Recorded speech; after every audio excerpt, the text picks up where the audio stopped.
ఆయన పొందిన దెబ్బల చేత మనకు స్వస్థత, ఆయన చిందిన రక్తంలో మనకు రక్షణ, ఆయన పునరుత్థానంలో మనకు నిరీక్షణ.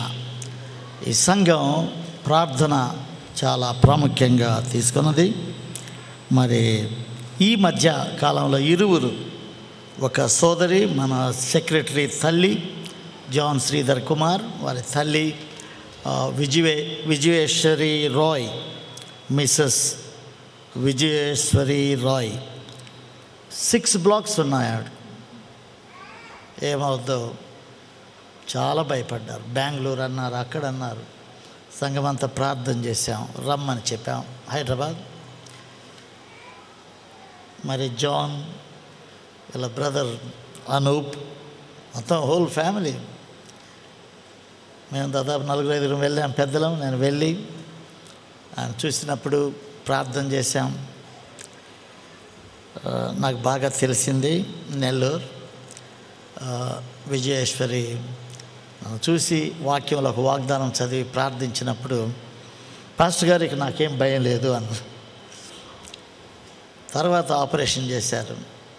షీ ఈజ్ ఆల్ రైట్, ఈ ప్రైజ్ గాడ్. మరి యవనస్తుడున్నాడు వివేక్. ఇక్కడ Vivek almost he was taken to theatre for bypass surgery. దానికి ముందు సంఘమంతా ప్రార్థన చేశాం. నిశ్చితమైతే అక్కడికి తీసుకొని వెళ్ళి థియేటర్లో అన్నీ చూసి, Vivek, you don't require bypass surgery. Something happened between the test and the operation day. You all prayed for him, brother Vivek. ఆయన సతీమణి అరుణ ఉంది, is there, just stand there. వీళ్ళిద్దరూ ఎంత భయాందోళనతో వచ్చారో సంఘానికి. ఆ సిలువ మీద మన కొరకు మరణించిన ప్రభువును వారికి చెప్పినప్పుడు నమ్మారు, ప్రభువుని నమ్మారు, దేవుడు స్వస్థపరిచాడు. Today is here. Vivek, few words to glorify God. First praise the Lord అండి. గుడ్ ఫ్రైడే రోజు నాకు ఈ సమయంలో ఇక్కడ చేరి నేను ఒక సజీవ సాక్షిగా నా సాక్ష్యాన్ని మీతో పంచుకోగల ఇచ్చిన ఈ సమయానికి దేవునికి వందనాలు, మీకు కూడా నా వందనాలు. నా పేరు వివేక్ అండి. I'm from Nellore. February 1 నాకు వచ్చినటువంటి ఒక కొత్త జాబ్ పర్పస్ మీద నేను కర్నూలుకి వెళ్ళాను.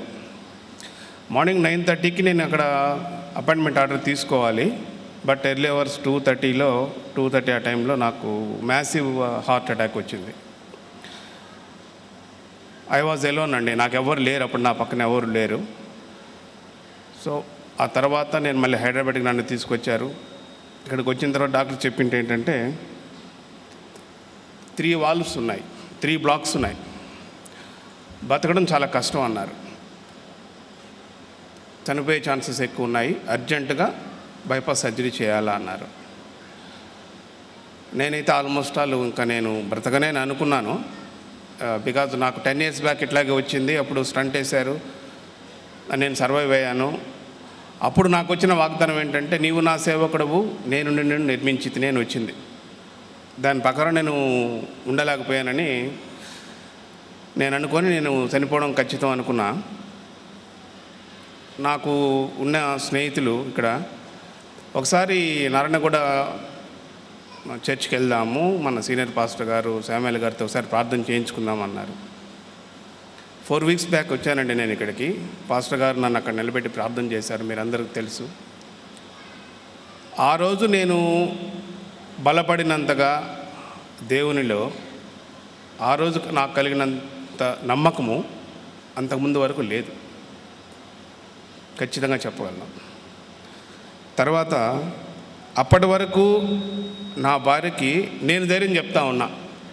ఈ అక్కడ నిలబడి నేను ప్రార్థన చేయించుకునేంత వరకు నా భార్యకి నేను ధైర్యం చెప్తాను, నాకేం కాదులే అని. ఒకసారి ఇక్కడ ప్రార్థన జరిగిన తర్వాత, చర్చి బయటకు వెళ్ళిన తర్వాత తను ధైర్యం చెప్పడం స్టార్ట్ చేసింది నాకు. Praise the Lord. 3 times నేను అడ్మిట్ అయ్యానండి. ఇమేజ్లో ఒకసారి, నిమ్స్లో 2 times. మండే మార్నింగ్ అడ్మిట్ అవ్వమంటారు, సాటర్డే ఈవినింగ్ డిశ్చార్జ్ చేస్తారు. ఏంటి అంటే నీ కండిషన్ బాగలేదు, నీకు ఇప్పుడు ఆపరేషన్ చేస్తే నీకు సర్వైవ్ అవ్వడం చాలా కష్టము, సో మళ్ళీ ఒక 1 వీక్ మెడికేషన్ స్టార్ట్ చేద్దాము, మళ్ళీ ఉంటాము, మళ్ళీ రండి. 3 times అలాగే జరిగింది. 4th time మొన్న తీసుకొచ్చారు. ఒకసారి స్టంట్ అంటారు, ఒకసారి బైపాస్ అంటారు. ఏం జరుగుతుందో నాకేం అర్థం కాని పరిస్థితి. ఒకటే మాట దేవుడిని అడిగాను, నాయనా నీ చిత్తమైతే నన్ను బ్రతికించు. ఒకటే. పాస్టర్ గారు అన్నారు, వివేక్ ఆపరేషన్ థియేటర్కి వెళ్ళిన తర్వాత కూడా నీకు ఆపరేషన్ జరగకుండా వెనక్కి వస్తావేమో, నీకు తెలుసా ఆ విషయము? నాకు తెలియదు, ఎవరికి తెలియదు అన్నారు. మరి ఎందుకన్నారు నాకైతే తెలియదండి నిజంగా. రేపు మార్నింగ్ 8 o'clock నాకు ఆపరేషన్ అన్నారు. ప్రిపరేషన్స్ అన్నీ రెడీ చేశారు. నైట్ 8 o'clock చెప్పారు నాకు, నీకు ఆపరేషన్ క్యాన్సిల్ చేసాము అన్నారు. మళ్ళీ ఎందుకండి అని సీనియర్ డాక్టర్ గారిని అడిగాను అనమాట. నీకు అవసరం లేదు వివేక్, నీకు స్టంట్ వేస్తే సరిపోతుంది, 4 lakhs రెడీ చేసుకో, 1 week లోపల నీకు స్టంట్స్ వేస్తే సరిపోతుంది, నీకు ఆపరేషన్ అవసరం లేదు, you will be all right అన్నారు. సంతోషమే, కానీ 1 weekలో మళ్ళీ 4 lakhs నేను రెడీ చేసుకోవాలి. సో దేవునితో చెప్పానమాట. అప్పటి వరకు నేను దేవుణ్ణి కన్నీటితో వేడుకుంటా ఉన్నా, నాయనా నన్ను బ్రతికించు, నీ మందలో ఒక గొర్రె పిల్లాకు నన్ను వాడుకోనాయనా అని. సో ఎప్పుడైతే నాకు 4 lakhs కావాలి అంటే that is beyond my budget అన్న తర్వాత నేను దేవుణ్ణి ఆల్మోస్ట్ నేను డిమాండ్ చేశానండి, నన్ను బ్రతికించాలి, నన్ను బ్రతికించి వాడుకోవాలి అంతే, నేను చనిపోను, నాకు చావడం ఇష్టం లేదు దేవుడా అడిగితే ఎంత అద్భుత కార్యం జరిగిందంటే అండి, నాకు వేయవలసిన 2 stents cost around 2,70,000 rupees. NIMS నుంచి డాక్టర్ గారు నాకు కాల్ చేసి, వివేక్ నీవు ఇమ్మీడియట్గా వచ్చి అడ్మిట్ అవ్వు అన్నారు. సార్ నేను మనీ రెడీ చేసుకుంటున్నాను, నాకు ఇంకొక 1 week టైం ఇవ్వండి అంటే, లేదు నువ్వు ఇమ్మీడియట్గా వచ్చి అడ్మిట్ అవ్వమన్నారు. నేను అనుకున్నాను ఏదైనా కండిషన్ సీరియస్ ఏమో, అయినా నేను ఇంట్లో ఉన్నాను కదా అనుకుంటే పోయి అడ్మిట్ అయ్యానండి. నాకు ఆయన చెప్పిన వాక్యం ఏంటంటే, మాట ఏంటంటే, నీకు ఆ 2 స్టంట్స్ అంటే దాన్ని డ్రగ్ ఇల్యూటెడ్ స్టంట్ అంటారండి. ఒక స్టంట్ 1,40,000 అండ్ 1,30,000 ఇంకొక స్టంట్. ఈ 2 స్టంట్స్ నీకు నేను ఫ్రీగా వేస్తున్నాను.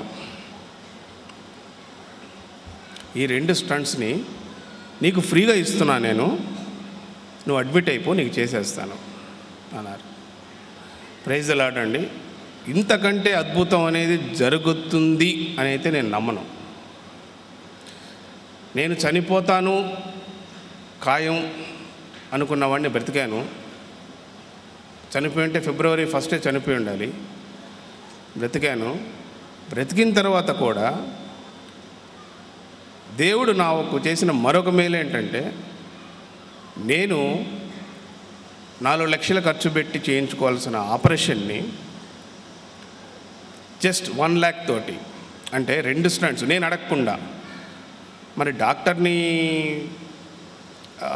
ఎట్లా తను అట్లా నాకు కాల్ చేసి పిలిచారో నాకైతే అదంతా దేవుని చిత్తమే, ఖచ్చితంగా వేరేదేమి ఉండదు. సో ఇది నా జీవితంలో నేను మర్చిపోలేనండి. నేను ఈరోజు ఒక సజీవ సాక్షిగా ఇక్కడ నిలబడి చెప్తున్నానంటే,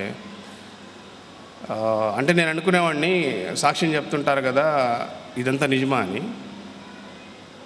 ఖచ్చితంగా నిజమేది. దేవుని నమ్మి దేవుని ప్రార్థిస్తే ఎటువంటి అద్భుతాలైనా జరుగుతాయనే దానికి నేను ప్రత్యక్ష సాక్షిని. నా విషయంలో జరిగింది అది. ఇంతకంటే నేనేం చెప్పలేను. నాకు ఈ అవకాశం ఇచ్చినందుకు సీనియర్ పాస్టర్ గారికి, అంకుల్ గారికి. God bless you, Vivek, Aruna, God bless you.